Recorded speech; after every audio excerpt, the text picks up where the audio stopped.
நீ அறியாத பாதையிலே கர்த்தர் உன்னை நடத்தி கொண்டு போகிறார். உனக்கு தெரியாத ஒரு பாதையில் நீ பிரயாணம் பண்ணி கொண்டிருக்கிறாய். ஆனா இந்த பிரயாணத்துல யாரும் உன்னோடு இல்லை, எந்த மனிதர்களும் உங்களோடு கூட இல்லை.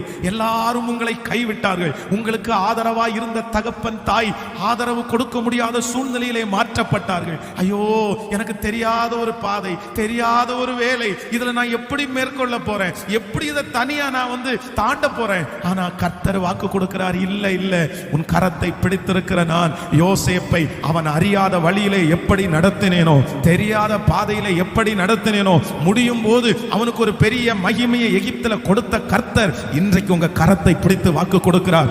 இந்த பாதையிலே இயேசு உங்களோடு இருக்கிறார், கர்த்தர் உங்களோடு இருக்கிறார். அவர் சொல்லுகிறார், இந்த பாதையிலே என்ன வந்தாலும் நான் பார்த்து கொள்ளுகிறேன், நான் உன்னோடு கூட இருப்பேன். எத்தனை பேர் இந்த பாதையிலே உங்களை கைவிட்டாலும் இயேசு இந்த பாதையிலே உங்களை கைவிட போவது இல்லை.